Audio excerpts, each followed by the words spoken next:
El 26 de febrero del año 2024, en la ciudad de Nueva York, en el Albert Einstein College of Medicine, fue citada toda la comunidad universitaria para reunirse en el auditorio principal para un anuncio.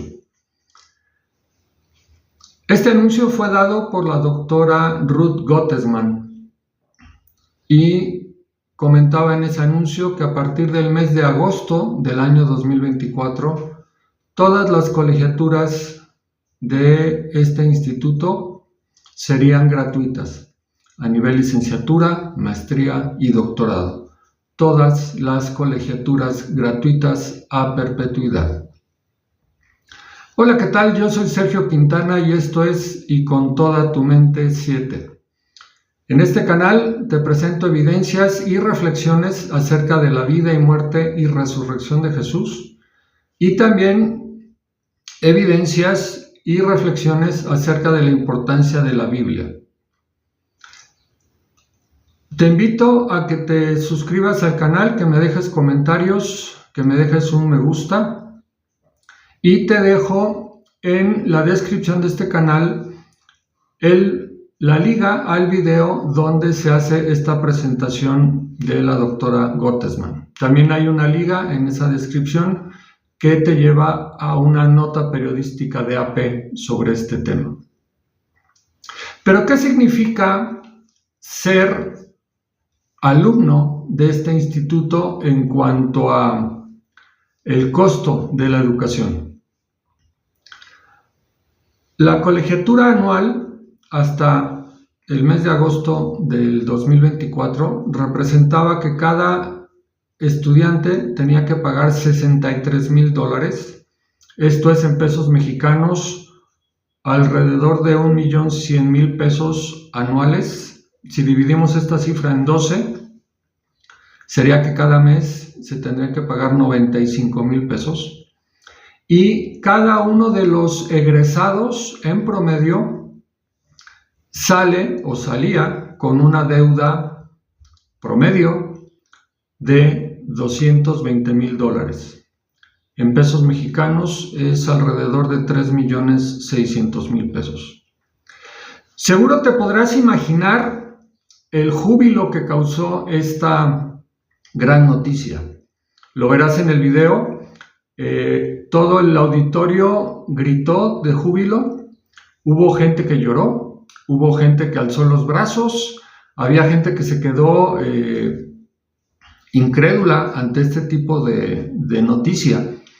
Y bueno, ¿quién fue el donante? ¿Quién provocó que este instituto altamente reconocido se diera ese lujo de que a partir de esa fecha mencionada, todas las colegiaturas serán gratuitas a perpetuidad?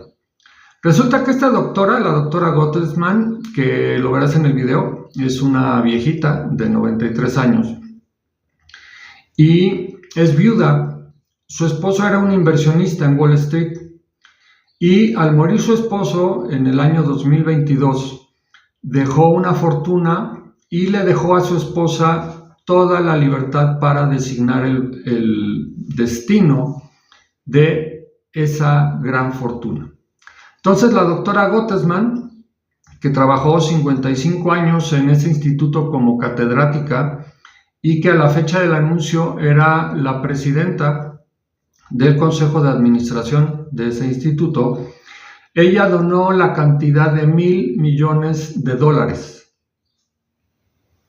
millones que lo que genera esa cantidad de intereses hace posible que ese instituto no necesite volver a cobrar ningún tipo de colegiatura. Esta es una gran noticia. Desgraciadamente, las buenas noticias tienen poca difusión, porque lo que vende son las malas noticias. Mi generación y las generaciones aledañas fueron marcadas por un evento trágico, el 11 de septiembre del 2001, todos sabemos qué pasó en esa fecha. Y en esa ocasión era una pregunta muy frecuente el que nos preguntáramos o que se preguntara la gente por qué Dios permite tanta maldad. ¿Por qué no elimina a los malos y nos quedamos solamente la gente que queremos vivir en paz? Y esa es una duda, una pregunta bastante justificable. Y aquí la pregunta es, ¿qué es bueno y qué es malo? ¿O qué tan malo es malo? Y para tocar un poquito este tema, vamos a hacer un pequeño ejercicio que te invito a que me acompañes. Vamos a tomar solamente 3 de los 10 mandamientos y vamos a hacer una pequeña prueba para ver si tú y yo la pasamos. Y que en caso de que Dios tomara la decisión, bueno, a partir de tal fecha voy a eliminar a los malos y solamente se van a quedar los buenos, a ver cómo nos iría en esa ocasión.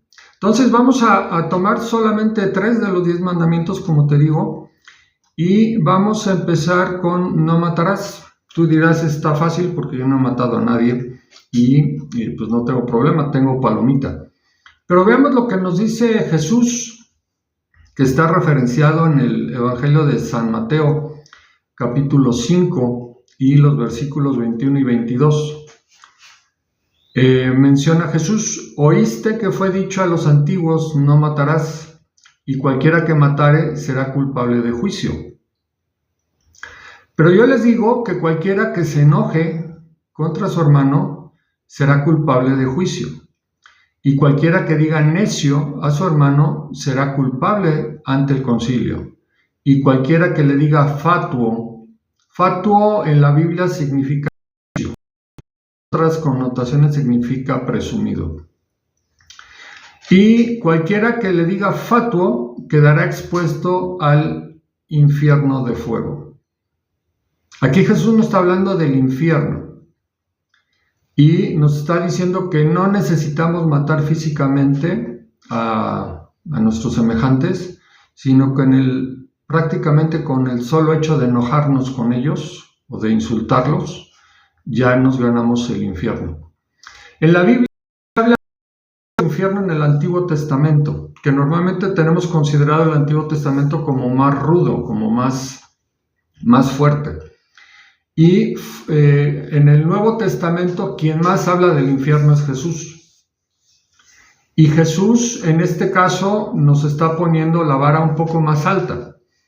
No es solamente que no mates, es también que no insultes, que no catalogues a tus semejantes. Entonces nos lo está poniendo. Entonces estoy seguro que tanto tú como yo tenemos una tarea en el 6º mandamiento. Luego tenemos el 7º, que menciona no cometerás adulterio. En los versículos 27 al 29 menciona a Jesús: oyeron que fue dicho, no cometerás adulterio. Pero yo les digo que cualquiera que mira a una mujer o a un hombre para codiciarla o codiciarlo, ya adulteró con ella en su corazón. Ya adulteró en su corazón. Por ejemplo, esto es muy fácil en la cuestión de la pornografía. Si nos deleitamos en la pornografía, estamos deseando a otra persona. Y ahí ya estamos adulterando. Por tanto, si tu ojo derecho te es ocasión de caer, sácalo y échalo de ti, pues mejor te es que se pierda uno de tus miembros y no que todo tu cuerpo sea echado al infierno. Aquí Jesús está siendo muy directo y muy claro. Para que se te considere el pecado como adulterio, basta con que veas con lujuria a otra persona. Esto no se trata de ir en la calle y decir yo no voy a ver mujeres, sino simplemente no verlas con lujuria. Si tú ves una mujer que a lo mejor es sumamente atractiva, pues la ves y a lo mejor retiras la vista para que no se convierta esa mirada en una mirada lujuriosa. Eso está advirtiendo Jesús en este caso, y en los dos en los dos mandamientos que hemos visto hasta ahorita, Jesús nos habla directamente del infierno. Entonces Jesús no está jugando y Jesús nos está advirtiendo que el infierno existe. No es un cuento para espantar a los niños. El infierno existe, está en la Biblia y lo referencia Jesús. El tercero de los 10 mandamientos que vamos a ver ya no tiene comentario de Jesús, y es el 10º, el de no codiciarás. No codiciarás la casa de tu prójimo, ni su esposa, ni su esclavo, ni su esclava, ni su buey, ni su asno, ni nada que le pertenezca. Hay que hacer un paréntesis importante acá, porque en el pueblo judío, cuando se habla de esclavos, no es el tipo de esclavos de los esclavos que había, por ejemplo, en Estados Unidos, los esclavos negros, que eran maltratados, que se traían de África en condiciones muy malas y que muchos se morían en el trayecto. No es ese tipo de esclavos. Por ejemplo, cuando había algún tipo de acuerdo entre dos personas, por ejemplo, un acuerdo monetario de que uno le prestaba dinero a otro y el que recibió el préstamo tal vez no lo puede pagar, lo que pasaba es que el deudor se convertía en esclavo del acreedor y digamos que era una especie como de empleado, una especie de sirviente. Los amos en el pueblo judío tenían estrictamente prohibido maltratar física y verbalmente a esos esclavos. De hecho, era suficiente que el esclavo se quejara de maltrato para que el acuerdo se cancelara. Entonces no estamos hablando del mismo tipo de esclavitud. Y de hecho habrás oído el término año sabático. En la ley judía, cada 7 años se liberaban todas las deudas y obviamente todos los esclavos quedaban libres. Entonces a eso se refiere el año sabático, al año en el que se cancelan las deudas. Cada 7 años se cancelaban ese tipo de deudas. Entonces, aunque el 10º mandamiento nos está hablando de esclavos, no estamos hablando de los esclavos que normalmente tenemos catalogados. Entonces, en pocas palabras, podemos decir, en la cuestión esta de no codiciarás, codiciar es un deseo malsano de poseer algo. Entonces, tú puedes a lo mejor ver que tu vecino se compró un auto nuevo y pues decir, bueno, qué bonito coche. Pero si tú haces un berrinche porque él se lo pudo comprar y tú no, y tú haces hasta lo imposible por comprarte un coche mejor, ese ya es un deseo malsano de poseer algo, eso ya es codicia, eso es pecado.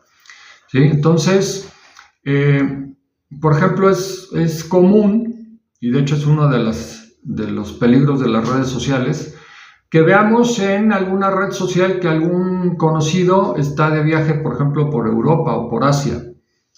Y si eso te genera un conflicto emocional, incluso llegas a decir algún tipo de comentario negativo hacia esa persona, ese es un deseo malsano. Ese a lo mejor le estás deseando o estás menospreciando a la persona porque tuvo la oportunidad de hacer algo que tú no has tenido oportunidad de hacer. Entonces eso también es pecado.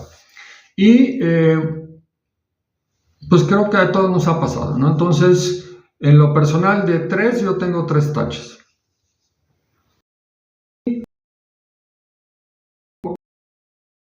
Más o menos igual. Volviendo al ejemplo de esta universidad, del Albert Einstein College of Medicine.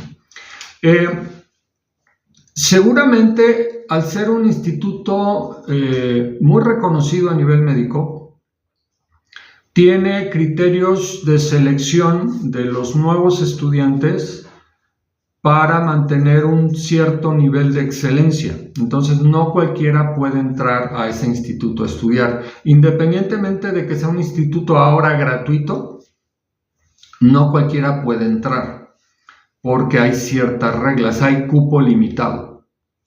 Entonces, hay una lista de requisitos que las personas deben de cubrir para poder entrar ahí.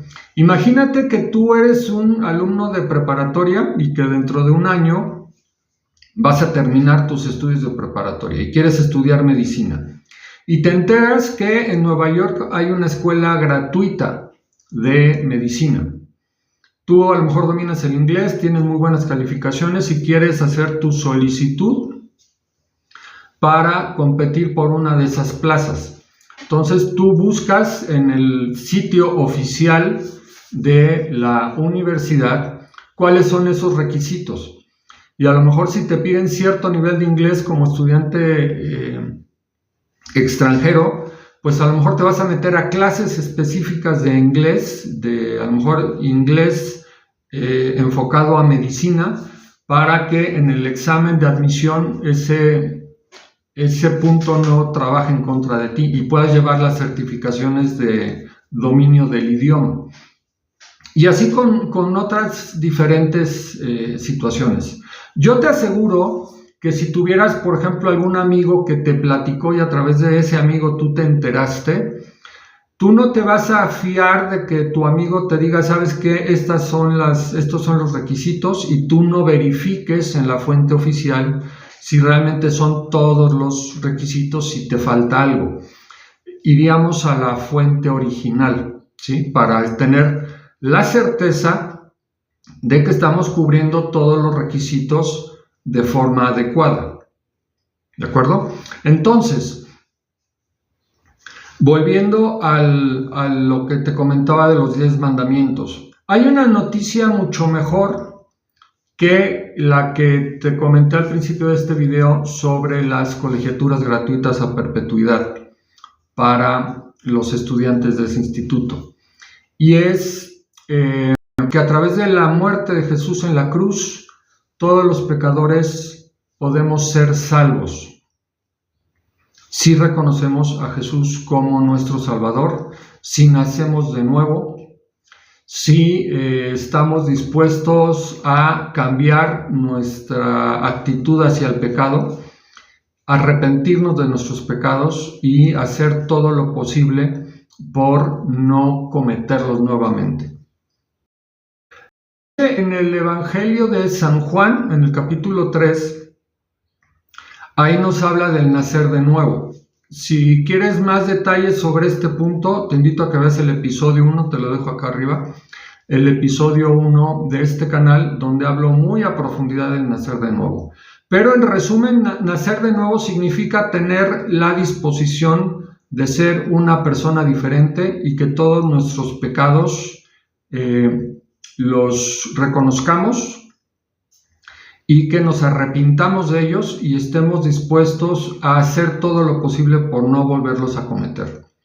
Obviamente somos pecadores y tenemos debilidad ante ciertas cosas, pero una cosa es practicar el pecado de forma deliberada y otra cosa es tener la firme intención de no hacerlo y por cierta debilidad en algún momento hacerlo, pero tener la disposición de levantarnos y de corregir eso. Entonces, a eso se refiere la cuestión de nacer de nuevo. Y en ese mismo capítulo, en el versículo 16, dice, y esto lo dice Jesús, se lo dice a Nicodemo, que era un sacerdote, le dice, porque de tal manera amó Dios al mundo, que envió a su Hijo unigénito, para que todo aquel que en él crea sea salvo. El Hijo unigénito es Jesús, y lo que dice, para que todo aquel que en él crea, o sea, todo el que crea en Jesús, sea salvo. ¿Qué debemos de creer de Jesús? Que es Dios, que se hizo hombre, que vivió una vida sin pecado, que estuvo dispuesto a morir por nuestros pecados y resucitó. Si nosotros reconocemos eso y reconocemos que somos pecadores y que necesitamos del apoyo de Dios para mantenernos en el buen camino, eso nos da la salvación. La salvación no nos las da pertenecer a un grupo o a una religión. Entonces, en el versículo 17 dice, porque lo dice Jesús, porque no envió Dios a su Hijo al mundo para condenar al mundo, sino para que el mundo sea salvo por él. Jesús no vino a condenar a nadie. El hecho de ser pecadores ya nos da la condena. ¿Sí? Si violaste alguno de los Obviamente nadie puede vivir una vida sin violar uno de los 10, y dice la palabra que si violas uno es como si violaras todos los mandamientos. Entonces Jesús no se hizo hombre para venir a condenar a la gente. Como la gente ya estaba condenada, Jesús bajó a la tierra en forma humana y estuvo dispuesto a hacer el sacrificio que lavara nuestros pecados. No sé si tenga referencia de las costumbres judías de que sacrificaban palomas, sacrificaban corderos, chivos o becerros, los sacrificaban, o sea, había un ritual religioso de sacrificio donde se derramaba sangre para lavar pecados. Por ejemplo, si tú cometías un pecado X y a lo mejor no era muy grande, ibas y comprabas una paloma y la paloma la llevabas al templo y el sacerdote te decía, bueno, ¿cuál es tu pecado? Y pues a lo mejor era un pecado chiquito, entonces sacrificaba la paloma y la sangre de la paloma la derramaba alrededor del altar. Si el pecado era un poco más grande, pues tenías que comprar un borrego. Y lo mismo, sacrificaban al borrego y esa sangre derramada era la que limpiaba tus pecados. Así era la tradición judía. Lo que vino a hacer Jesús fue, como toda la humanidad está perdida porque son pecadores, y al momento de morir sus almas no pueden subir a la presencia de Dios porque Dios es santo y no puede haber pecado delante del Dios Padre. Entonces, prácticamente todos los seres humanos estaban destinados al infierno, a no vivir en la presencia de Dios. ¿Qué fue lo que hizo Jesús? Vino a rescatarnos de nuestros pecados y sacrificó su sangre, sacrificó su vida para que a través de ese sacrificio nuestros pecados sean lavados. Entonces no se trata de pertenecer a una religión, se trata de darle valor a ese sacrificio. Ese sacrificio es extremo, ese sacrificio es sumamente serio. Tú no puedes hacer ninguna obra buena que pueda sumarle algo a ese sacrificio. Por más que hagas, no sé, a lo mejor un orfanato para niños en Haití, esa obra que tú hagas, que a lo mejor va a beneficiar a mucha gente, si se la sumas al sacrificio de Jesús en la cruz, no significa nada. Entonces, dice la Biblia, y también lo dice en el episodio 1, si quieres verlo, ahí hablo de todos los versículos que hablan de la salvación por fe en Jesús. La fe en Jesús te va a cambiar, quedamos que eres una nueva persona. Y al ser una nueva persona te vas a preocupar por la gente que no conoce el Evangelio, que no conoce la salvación. Que a lo mejor tú ves una persona que está pasando hambre, pues le das algo de dinero, le das algo de comida. No porque ese acto te vaya a sumar puntos y digan en el cielo, bueno, pues este ya va avanzando. Sino que simplemente es un reflejo de la nueva persona que tú eres. ¿Sí? Entonces,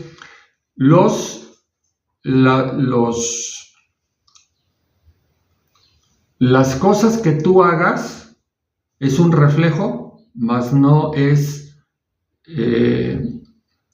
tu salvación.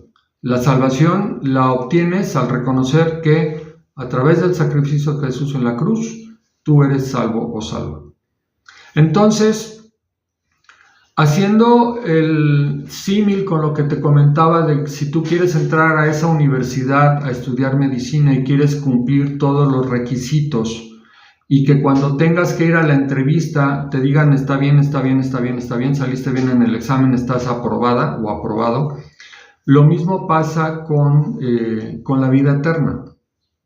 Tenemos una referencia que es la Biblia. La Biblia es la palabra de Dios. La Biblia hay que leerla para saber qué es lo que nos pide Dios. No podemos confiarnos en que otra persona nos diga qué es lo que dice la Biblia.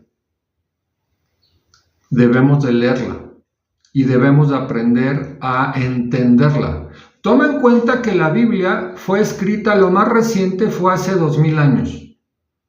Y hay cosas que vienen referenciadas y era la forma en cómo la sociedad se desenvolvía en esas épocas. Yo recuerdo cuando íbamos de niños a visitar a mis abuelitos, a los papás de mi papá. Mi papá saludaba a su papá besándole la mano. Y no era que mi abuelo era un tirano, era la costumbre de esa generación. Yo nunca le besé la mano a mi papá, yo le daba un beso en el cachete, o nos besábamos en el cachete. Ya era otra generación. Ahora imagínate las costumbres de hace 2000 o 3000 o 4000 años. Y la terminología. Te acabo de explicar que un esclavo en el pueblo judío no era el esclavo que tenemos conceptualizado. Entonces, si tú tomas tus criterios del siglo XXI para juzgar lo que se hacía hace 2000, 3000 o 4000 años, sin ponerte en el contexto, pues vas a ver muchas cosas que están mal, muchísimas cosas que están mal. Pero eran las cuestiones de la época. Entonces, hay cosas en el Antiguo Testamento que son muy impactantes, que son muy duras. Y mucha gente al leer eso, a mí me pasó una vez, leí algo tan duro que dije, mi Dios no puede hacer eso. Pero si no tienes el contexto, si no aprendes a entender ese tipo de situaciones, pues vas a decir, este libro es un libro de locos. Por ejemplo, había reglas muy duras de que si alguien hacía esto lo tenían que apedrear, que lo tenían que matar a pedradas. Toma en cuenta que en esas épocas no había policía y se tenía que mantener un cierto orden. Recientemente, en esta semana, estoy grabando en junio del 2024, esta semana se aprobó en Argentina que los menores de 13 años en adelante son sujetos a ser tratados como adultos en casos de delincuencia. Si dentro de 100 años analizas la legislación argentina sin el contexto, vas a decir, estos cuates estaban locos, metían a la cárcel a niños de 13 años. ¿Qué es lo que está pasando en Argentina? Que la delincuencia usa niños de 13 años con pistolas para asaltar a la gente y matar a la gente. Entonces está tomando una medida drástica para contener a la sociedad, o lo que se tuvo que hacer, o lo que se hizo en El Salvador para que uno de los países más violentos del mundo se convirtiera en el país más seguro de América. Poner mano dura contra los delincuentes. Puede ser que tú tengas conceptualizado a ese presidente, al presidente Bukele, como un tirano o como un salvador del Salvador, pero está tomando una medida drástica. Entonces, en el contexto de la Biblia hay muchas cosas que si no nos trasladamos conceptualmente a esa época, vamos a tener argumentos para escribir libros y libros y libros en contra de la Biblia. Y vas a tener argumentos porque lo dice la Biblia, ¿sí? Por ejemplo, a Jesús le llevaron a una mujer adúltera que fue sorprendida en el mismo acto del adulterio y le llevaron a la mujer. Pero para adulterar se necesitan 2 personas y nada más llevaron a la mujer. ¿Dónde está el hombre? ¿Sí? Entonces le dijeron a Jesús, aquí está esta mujer, la cachamos en adulterio y dice la ley que la tenemos que matar a pedradas. Jesús no dijo, no, la ley está mal. Jesús no le dijo, bueno, ¿y dónde está el hombre? Jesús les hizo ver que eran unos hipócritas y les dijo, bueno, el que esté libre de pecado, comienza a tirar las piedras. Y se fueron todos. ¿Sí? Entonces, eran leyes muy duras para contener una sociedad. Toma en cuenta que el pueblo judío, cuando salió de Egipto, no salieron 100 personas. Se calcula que era alrededor de 2.600.000 personas. Y eso se calcula porque se hizo un censo en el cual todos los hombres de 20 años para arriba fueron censados y por proporción se llegó a ese número de alrededor de 2.600.000 personas. ¿Y por qué solamente los hombres y no las mujeres? Porque los hombres de 20 años para arriba tenían que ser guerreros. Estaban rodeados de pueblos violentos y se tenían que defender. Entonces contaban a los hombres. Y es muy frecuente en la Biblia que solamente se hable de que había tantos hombres. Por ejemplo, cuando Jesús alimentó a los 5,000, eran 5,000 hombres, porque tenían la costumbre de contar hombres. Entonces decían, eran 5,000 hombres y había niños y mujeres. Ponle el doble. 10,000 personas. Pero era eso. Entonces, si no vemos las cosas en contexto, vamos a tener argumentos para escribir y para hacer miles de videos hablando mal de la Biblia. Pero si no actuamos con honestidad en el contexto de la época, vamos a errar. Entonces, si tú quieres entrar a esa universidad, tienes que cubrir esos requisitos.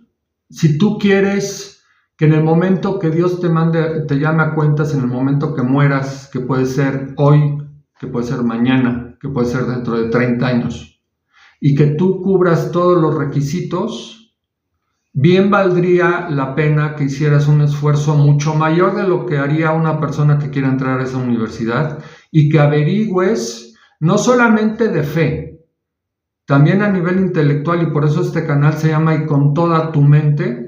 Amarás al Señor tu Dios con todo tu corazón, con toda tu alma y con toda tu mente. Esa es una modificación que hizo Jesús al primer mandamiento que viene referenciado en Éxodo 20. Jesús te lo resume, que el principal mandamiento es amarás al Señor tu Dios con toda tu alma, con todo tu corazón, con toda tu alma y con toda tu mente. Hay que estudiar, hay que leer, hay que ver videos, hay que cuestionarnos si lo que estamos oyendo o lo que estamos leyendo va de acuerdo con lo que dice la Biblia. Tenemos que aprender a leer la Biblia, a interpretarla, por eso necesitamos congregarnos donde haya gente que sepa más de la Biblia, que nos enseñe, para que en el momento que tengamos que hacer el examen, tengamos todo el conocimiento suficiente para estar con plena seguridad de que estamos en lo correcto. Entonces, te invito a que te suscribas a este canal, a que veas las ligas que te dejo en la descripción de este video y que ames al Señor tu Dios no solamente con todo tu corazón y con toda tu alma, no solamente con tu fe que tienes a raíz de la religión en la cual naciste, sino que también uses toda tu mente para aprender de la Biblia, para aprender de lo que quiere Dios de ti, y que en el momento que tengas que llegar ante Dios, digan tu nombre y digan salvo, y ya no se tenga que ver cuáles fueron tus pecados, porque tus pecados fueron borrados por la bendita sangre de nuestro Señor Jesús. Que estés muy bien, yo soy Sergio Quintana y te espero en el siguiente episodio. Hasta luego.